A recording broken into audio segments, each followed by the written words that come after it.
Bom, vamos aqui ao conto número 12, que fecha o livro Papéis Avulsos, do Machado de Assis, que é o conto Verba Testamentária. Bom, como é que começa, né? Item. Qual é a ressalva que temos aqui no testamento? É minha última vontade que o caixão em que o meu corpo houver de ser enterrado seja fabricado em casa de Joaquim Soares, à Rua da Alfândega. Desejo que ele tenha conhecimento desta disposição, que também será pública. Joaquim Soares não me conhece, mas é digno da distinção por ser dos nossos melhores artistas e um dos homens mais honrados da nossa terra. Bom, como é que começa o texto? Com a transcrição de uma cláusula do testamento do personagem Nicolau, e com a vontade de que ele seja enterrado em caixão feito por este cara aí, o Joaquim Soares. E a narração aqui em terceira pessoa. Bom, cumpriu-se à risca esta verba testamentária. Joaquim Soares fez o caixão em que foi metido o corpo do pobre Nicolau B de C. Parece Nicolau Brás de Cubas ali, né? O Nicolau B de C. Bom, então esse Joaquim Soares fabricou o caixão e pediu para não receber nenhum dinheiro. Por quê? Porque esse testamento vem de um cara que era rico na sociedade, que era o Nicolau, e o Nicolau enche ele de elogios, né? Enfim, é um dos melhores artistas, digno de distinção e tudo mais, certo? Estava pago. O favor do defunto era em si mesmo um prêmio insigne. Só desejava uma coisa, a cópia autêntica da verba, do testamento, né? Deram-lhe. Ele mandou encaixilhar e pendurar de um prego na loja. Os outros fabricantes de caixões, passado o assombro, clamaram que o testamento era um despropósito. Bom, qual é o detalhe aqui, né? O Nicolau é um homem rico, e deixou no testamento dele a condição de que o caixão tinha que ser fabricado por esse Joaquim Soares. Mas qual é o detalhe? Esse Joaquim Soares é um profissional ruim, mas no testamento aparece como um dos melhores artistas e tudo mais, um cara honrado, né? Enfim, tanto é que os rivais, os outros que fabricam caixões, né, ficam assim pasmados, né, do elogio para um profissional ruim. E bom, a gente vai saber por quê, né?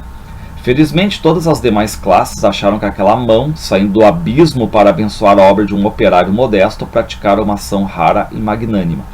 Ou seja, que nesse ato de abençoar, digamos, esse operário simples, ruim, né, a gente vai ver o que está essa doença, essa patologia que vai estar na vida toda do personagem, inclusive aí quase na hora da morte, né, essa doença no Nicolau. A gente tem que saber que doença é essa, né? Bom, nós estamos em 1855 e aí ninguém fala de outra coisa, né? Enfim, por que ele colocou um testamento falando bem de um profissional ruim? E aí veio o narrador, vem contar o que aconteceu ao Nicolau, né? Quando o Nicolau ainda era vivo. Ou seja, o conto aqui vai narrar os fatos que vão da morte do Nicolau até o nascimento dele, né? Sim, leitor amado, vamos entrar em plena patologia. Reparem, né, aquela questão já do Machado, de aproximação com o leitor, leitor amado, não é só caro leitor, leitor amado. E qual é o detalhe aqui? Entrar na patologia, na questão das doenças. Ou seja, o conto vai se centrar nesse comportamento patológico, doentio do protagonista, que é o Nicolau. E esse conto ele vai revelar o que? Os comportamentos, alguns que fazem parte assim da essência do homem, aquela questão às vezes inerente, né? E qual é o detalhe? Esse conto aqui foi publicado primeiro antes com um subtítulo, né? Que era Caso Patológico dedicado à Escola da Medicina, só que depois esse título, o subtítulo não ficou, né? Então é só a verba testamentária. Esse menino, que aí vês nos fins do século passado, em 1855, quando morreu, tinha o Nicolau 68 anos. Esse menino não é um produto são, não é um organismo perfeito. Ou seja, o que o narrador aponta? É um personagem doente, com patologia. E aí, desde criança, né, o Nicolau diz que tinha algum vício, alguma falha, como diz o texto, uma falha orgânica dele, né? Por quê?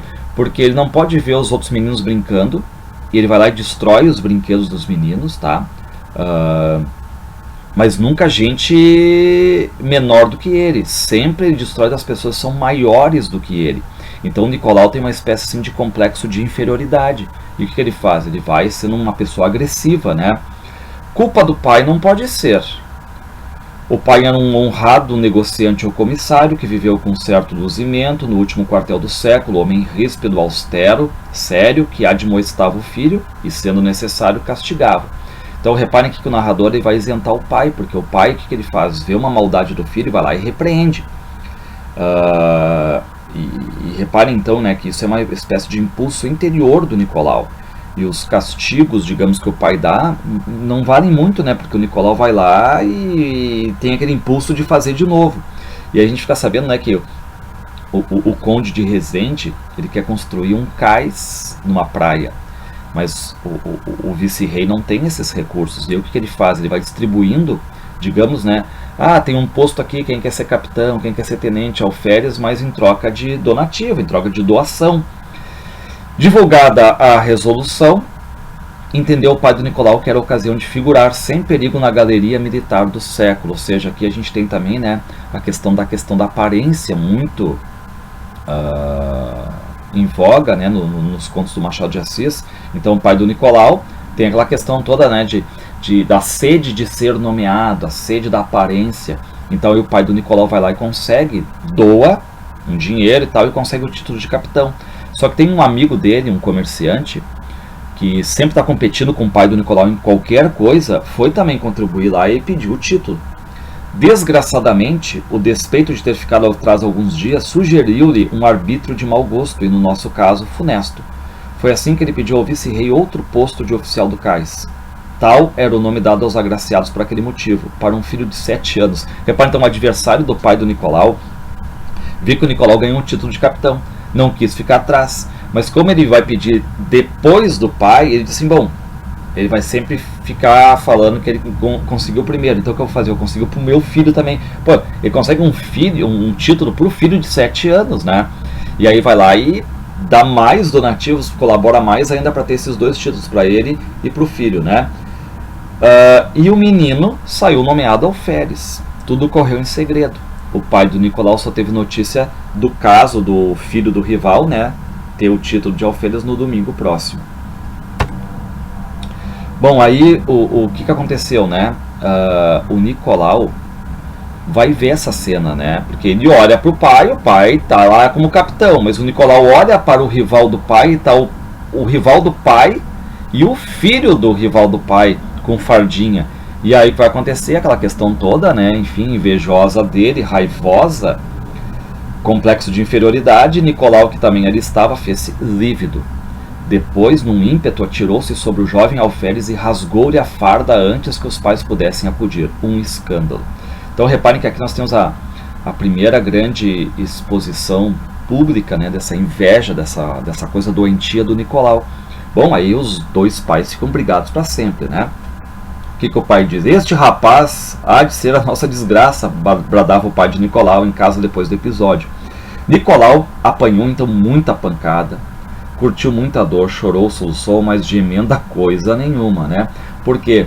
Porque apesar de reprimir um pouco com as porradas que o pai vai dar, o Nicolau continua quebrando o brinquedo dos outros e tudo mais. E é legal que os meninos, né, os amigos ali e tal, ou inimigos, como queiram, né, eles já vão indo pra rua com roupas simples, porque se vão com roupas bonitas, o Nicolau vai lá com as unhas e rasga todas as roupas, né? Com o andar do tempo, estendeu ele a aversão às próprias caras, quando eram bonitas ou tidas como tais. A rua em que ele residia contava um sem número de caras quebradas, arranhadas, conspurcadas, né? Então reparem, o Nicolau sai pra rua e vê os meninos mais bonitos que ele. O que ele faz? Arranha, quebra a cara deles, né? Então reparem essa doença, essa coisa patológica desde criança. E aí o pai do Nicolau resolve, né, trancar o filho em casa durante uns 4 meses. Mas de novo, é só um paliativo, é só um calmante temporário, né? Enquanto durou a reclusão, Nicolau mostrou-se nada menos que angélico. Amenizou, mas no fim dos 4 meses o pai soltou. Era tempo de o meter com um professor de leitura e gramática. E aí, né, o professor, muito sério, chega e diz, não, deixa comigo. Se ele fizer alguma coisa aqui tá palmatória, mas cago ele a pau, né? Só que o Nicolau, mesmo assim, ele tenta atacar os meninos, mas aí o que faz? O professor vai lá e castiga ele. Mas em que é que este sarou da moléstia? Ao contrário, obrigado a conter-se, a engolir o impulso, parecia dobrado, fazia-se mais lívido com reflexos de verde e bronze. Ou seja, pode até acalmar aqui, mas quando ele vem com força dobrada, né? Então o Nicolau, Agora, né, ele não está espancando quem tem a roupa mais bonita que ele, nem quem é mais bonito que ele, mas quem é mais inteligente que ele, quem está mais adiantado que ele nos estudos, né? Então, novamente, essa inveja doentia dele. E o professor só consegue frear, digamos, parcialmente isso, né? Porque depois a raiva explode sempre. Rixas, sangue, ódios, tais eram os frutos da vida para ele, além das dores cruéis que padecia e que a família teimava em não entender. Então a família não entende, reparem, né? Porque a gente vai ver até depois quem vai conseguir entender isso aí, vai tratar isso aqui como uma espécie de doença, certo? O pai, que sonhava para o filho a universidade, vendo-se obrigado a estrangular mais essa ilusão, estava prestes a amaldiçoá-lo. Foi a mãe que o salvou. Bom, saiu um século, entrou outro, sem desaparecer a lesão do Nicolau, ou seja, o tempo passa e ele continua com essa inveja, né? Morreu-lhe o pai em 1807 e a mãe em 1809. A irmã casou com um médico holandês 13 meses depois. Nicolau passou a viver só. Então ele perde mãe, perde pai, a irmã se casa, então ele fica sozinho, né? Vira um malandro, não podia encarar nenhum outro, ou fosse mais gentil de feições, o portador de algum colete especial, sem padecer uma dor violenta, tão violenta que o obrigava às vezes a trincar o beiço até deitar sangue. Reparem a raiva que ele tem ao ver alguém superior a ele, digamos assim, né? Quer numa beleza, quer numa roupa, quer numa inteligência, né? Então assim, a inveja patológica dele. Bom, aí ele fica muito ríspido também, né? Muito agressivo em casa, porque o que ele faz? Ele bate na cabeça dos escravos com os pratos, né? Enfim, persegue os cachorros, chuta os cachorros, né? O sono daí reparava tudo. Acordava ano e meio, calmo, alma de patriarca, beijando os cães entre as orelhas, deixando-se lamber por eles, dando-lhes do melhor que tinha, chamando aos escravos as coisas mais familiares e ternas queridas, né? E aí, claro, né, os escravos e os cachorros acabam esquecendo, digamos, essas pancadas, né? Então aqui a gente vê aquela questão de uma crítica muito forte do Machado, essa questão da crítica à burguesia, né, essa elite, que acaba descontando os problemas, né, em seres, digamos, inferiores, que eles consideravam, aqui no caso os escravos, os cachorros, né, e o discurso científico aqui utilizado para justificar esse comportamento, enfim, que o Nicolau acaba agredindo os escravos e depois, logo depois, trata bem eles, como se fosse como diz ali, a alma de patriarca, tá? E aí a irmã pergunta por que ele não escolhe uma carreira, faz um emprego. Aí o cunhado, que é um médico holandês, né, pergunta por que ele não consegue então um emprego na diplomacia. E o cunhado, ele começa a olhar para o Nicolau e começa a achar que aquilo ali é uma doença, né, enfim, e que se ele mudar de conduta, conseguir um emprego, ele vai se restabelecer. E qual é o detalhe? O cunhado é o único personagem que vê o sofrimento do Nicolau como se fosse uma verdadeira doença. Nicolau arranjou uma carta de apresentação e foi ter com o ministro de Estrangeiros, ou seja, consegue então o emprego, né? Veio ali daí, né, a figura do ministro. Por quê? Porque o que vai acontecer? Vai ter a queda do Napoleão, né, a queda do Napoleão. E aí a figura do ministro, as circunstâncias do momento, as reverências dos oficiais, tudo isso deu tal rebate ao coração do Nicolau que ele não pôde encarar o ministro. Então reparem, né, todas essas reverências, a figura do ministro, as coisas superiores, fazem com que o Nicolau de novo fique, né, sem poder encarar a sua doença, a sua inveja já colocada, né, enfim, com mais força aqui. E aí Nicolau recuou, estendeu a mão trêmula ao reposteiro e fugiu. Não quero ser nada, disse a irmã, chegando a casa. Fico com vocês e os meus amigos. Então ele aceita a proposta, né, da diplomacia, mas aí ele não consegue viver nesse âmbito, né, enfim, de reverências, de figuras de ministros, pessoas superiores a ele, né? E aí o que vai acontecer? O Nicolau, ele diz, né, que fico com vocês e os meus amigos. Só que ele agora vai começar a puxar os amigos dele, não amigos bonitos, não amigos elegantes, não amigos educados, mas sim os mais antipáticos, os mais vulgares. E por que ele escolhe isso? Ele escolhe de propósito. Porque o que diz o narrador, né? Isso prova que ele, o Nicolau, tinha um certo conhecimento empírico do mal que ele tinha e como é que se faz para amenizar o paliativo, né? A verdade é que com esses companheiros desapareciam todas as perturbações fisiológicas do Nicolau, porque para amenizar, o que ele faz? Ele escolhe os amigos não superiores, não maiores do que ele, mas sempre menores, os mais vulgares. Então o Nicolau olha para esses amigos, né, de uma certa forma natural, sem se irritar, né, e o Nicolau começa a ter uma vida mais tranquila. Mas aí, se nós olharmos, né, o Nicolau começa a ter o sofrimento, continua na fase da vida adulta dele, né, então ele não consegue suportar, por exemplo, pessoas simpáticas, pessoas nobres, maiores do que ele. Veio o grito do Ipiranga, ou seja, o Brasil independente. Nicolau meteu-se na política. Em 1823 vamos achá-lo na Constituinte. Íntegro, desinteressado, patriota, não exercia de graça essas virtudes públicas, mas à custa de muita tempestade moral. Então ele não consegue suportar debate, né? É difícil encarar algumas pessoas ali. Nunca a votação o achou ausente. Nunca o nome dele soou sem eco pela augusta sala. Qualquer que fosse o seu desespero, sabia conter-se por a ideia da pátria acima do alívio próprio. E aí o Nicolau ele gostou de ver a Assembleia ser dissolvida, né? Enfim, a deportação de alguns dos chefes constituintes, declarados inimigos públicos, veio aguar-lhe aquele prazer. E aí vem a irmã e diz: você podia casar, mano, disse a irmã. Não tenho noiva. Arranjo-lhe uma, valeu?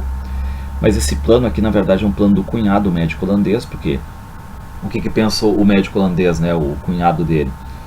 Que a doença está descoberta. O que acontece, né? Ele se nutre, digamos, da dor do paciente, né? Enfim,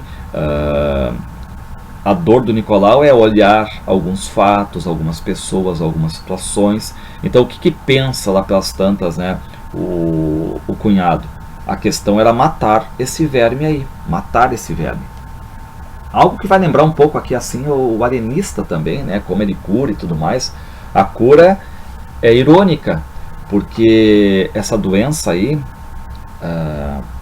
lá pelas tantas, né, é uma doença quase que visual. Então, assim, está entrando e saindo a todo momento do Nicolau, né? Então, o que é preciso fazer aqui? Fazer o Nicolau se sentir sempre superior a todos. E aí ele vai olhar todos de cima. Ele não vai olhar ninguém acima dele. Sempre ele vai olhar, né, de cima a todo mundo. Portanto, urgia casar o Nicolau com alguma moça bonita e prendada, separá-lo do povoado, metê-lo em alguma fazenda, para onde levaria a melhor baixela, os melhores trastes, os mais reles amigos. Ou seja, qual é o remédio aqui, né? Vai ter uma mulher muito bonita, separa do povoado, vai para uma fazenda, vai para o mundo mais do interior, levar pratos, coisas, bachelas melhores, enfim, né? Os trastes, sofás, coisas bonitas, mas os amigos sempre inferiores. Todas as manhãs, continuou ele, receberá o Nicolau um jornal que vou mandar imprimir com o único fim de lhe dizer as coisas mais agradáveis do mundo, e dizê-las nominalmente, com o nome de Nicolau, recordando seus modestos, mas profícuos trabalhos da Constituinte e atribuindo-lhe muitas aventuras namoradas, agudezas de espírito, rasgos de coragem. Então reparem, né, que o cunhado é médico, e ele sugere que o Nicolau fique nesse mundo, digamos, isolado, um ambiente rico. E aí a autoestima dele vai ser sempre estimulada, vai ser a noiva mais bela, vai produzir um jornal mentiroso que vai apresentar notícias sempre boas sobre o Nicolau, amores que ele nunca teve, mas aquela questão toda de mulheres que gostavam dele, sempre o ego massageado, colocando o Nicolau lá em cima. Nunca um plano foi mais conscienciosamente executado. A noiva escolhida era a mais bonita, ou uma das mais esbeltas da capital. Casou-os o próprio bispo. Recolhido à fazenda, foram com ele somente alguns de seus mais triviais amigos, né? Só levou gente inferior. Fez-se o jornal, mandaram-se as cartas anônimas de amor, peitaram-se as visitas. Durante 3 meses tudo caminhou às 1000 maravilhas. Ou seja, num primeiro momento o plano do cunhado está dando certo, né? Ou seja, o Nicolau é o ser superior, então ele não está tendo inveja de ninguém. E um dos meios de agradar ao Nicolau era elogiar a beleza, a elegância e as virtudes da mulher. Por quê, né? Porque ele vai pensar, bom, essa mulher é minha. Mas a moléstia caminhara e o que parecia remédio excelente foi simples agravação do mal. Nicolau, ao fim de certo tempo, achava ociosos e excessivos tantos elogios à mulher. Então ele acaba ficando, né, brabo com tantos elogios à mulher. E aí, quando começam a elogiar em demasia a mulher, ele começa a ficar impaciente, né?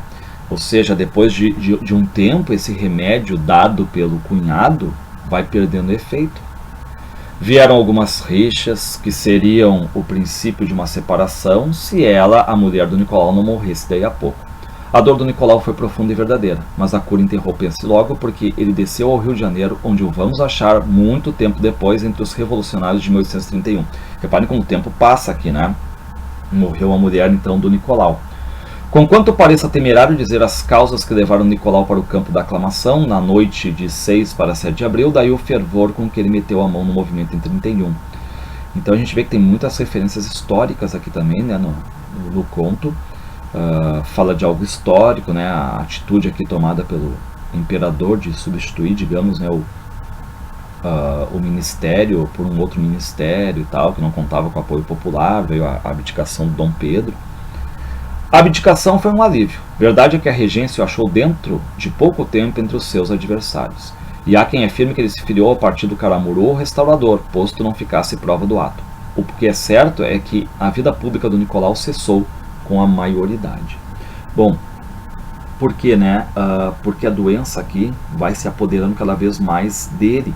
E aí o Nicolau, ele vai ficar na solidão. Era tão melindroso o estado dos seus órgãos auditivos que o ruído dos aplausos causava-lhe dores atrozes. Bom, agora o Nicolau volta a ser tomado pela doença, ele sai pouco, e quando ele vai no teatro, por exemplo, ele sofre com o simples ruído dos aplausos. Está perdido, pensou o cunhado médico holandês. Se pudéssemos dar-lhe um baço novo, né? Aqui ele sempre fazendo referência a essa doença, né? As tarefas literárias a que se deu, versos de família, glosas a prêmio e ódios políticas, não duraram muito tempo, e pode até ser que lhe dobrassem o mal. Então antes o Nicolau até andava mais elegante, ia ao cabeleireiro, mas agora ele está todo desalinhado, digamos assim, né? Se barbeia num barbeiro ruim, assim como depois ele escolheu no testamento, né? Um fabricante de caixão ruim, ele está indo até em barbeiro ruim. Quanto ao motivo que o levou a trocar de traje, repito que é inteiramente obscuro, e a não haver sugestão da idade é inexplicável. E aí o cunhado, ele quer distrair o Nicolau, né, e pediu, Nicolau, faz assim jantares durante a semana e tudo mais, né, enfim, para aliviar um pouco a cabeça. E ele faz. E os convivas eram unânimes em achar que o cozinheiro dele primava sobre todos os da capital. E de novo, né, aquela questão do elogio muito enfático, muito forte, muito excessivo para o cozinheiro, mas eles fazem isso para ser agradável ao Nicolau, mas o Nicolau acaba, digamos assim, despedindo o cozinheiro, porque não gosta mais desses elogios, né? Era um ladrão, foi a resposta que ele deu ao cunhado, como, digamos, o motivo pelo qual despediu o cozinheiro, né? Nem os esforços do cunhado, nem os da irmã e dos amigos, nem os bens, nada melhorou o triste Nicolau. E aí vamos encerrar, né? A secreção do baço tornou-se perene e o verme reproduziu seus milhões, teoria que, não sei se é verdadeira, mas enfim, era a teoria do cunhado. Ou seja, aqui o narrador vai apresentando, né, o diagnóstico do cunhado sobre a doença do Nicolau, mas de certo modo, né, ele vai ironizando esse tipo de doença aqui. Então essa secreção aí, né, enfim, que ele vai dizer, a secreção do baço, e o baço estava aquela questão ligada à tristeza, à depressão, enfim. E aí os últimos anos do Nicolau são anos cruéis, por quê? Porque tudo deixa ele com nervos, digamos, à flor da pele. Ele vai rejeitando remédios, por exemplo, né, enfim, dos médicos da corte. Qual é o detalhe? Os melhores médicos da corte ali do Rio estão dando remédios, mas ele passa agora a só contratar profissional ruim, inclusive para o caixão dele, né, o que vai causar a indignação do cunhado. A morte levou Nicolau ao cabo de 2 semanas. E aí nós temos agora o que é a irritação do cunhado ao saber que ele botou na verba testamentária, que é a ideia de que o Joaquim Soares, aquele mau profissional ruim que fabrica caixão, né, para fazer o caixão dele. Joaquim Soares, bradou atônito o cunhado, ao saber da verba testamentária do defunto, ordenando que o caixão fosse fabricado para aquele industrial. Mas os caixões desse sujeito não prestam para nada. E paciência, interrompeu a mulher. A vontade do mano Nicolau há de cumprir-se. Bom, e aí o conto termina, né, com essa indignação do cunhado do Nicolau, ao saber do pedido do caixão no testamento. Ou seja, quando ele morre, o Nicolau deixa uma verba, a verba testamentária, né, para pagar um caixão de quê? De má qualidade. E a irmã do Nicolau, enfim, né, assim como o marido dela, o médico holandês, os dois acham esse último desejo muito estranho, mas o que acontece? É o testamento, né, é o teu último desejo, então tem que ser cumprido isso aí, né. E aí o Nicolau deixa, né, esse dinheiro para comprar um caixão de má qualidade. Por quê? Por que para comprar um caixão de má qualidade por um profissional ruim, né? Aí ele vai dizer, né, que é para que se evitem elogios ao fabricante, né? Porque esses elogios, se dessem a um fabricante bom, poderiam até perturbar o Nicolau mesmo já morto, né? E o que confirma exatamente esse lado dele, né? Egotista, digamos, essa questão do ego, essa questão, enfim, dessa inveja doentia dele, né? E claro, aqui é uma crítica do Machado ao cientificismo do século XIX, né? A doença do Nicolau, como que é justificar, por exemplo, até a questão da violência, né, com os escravos.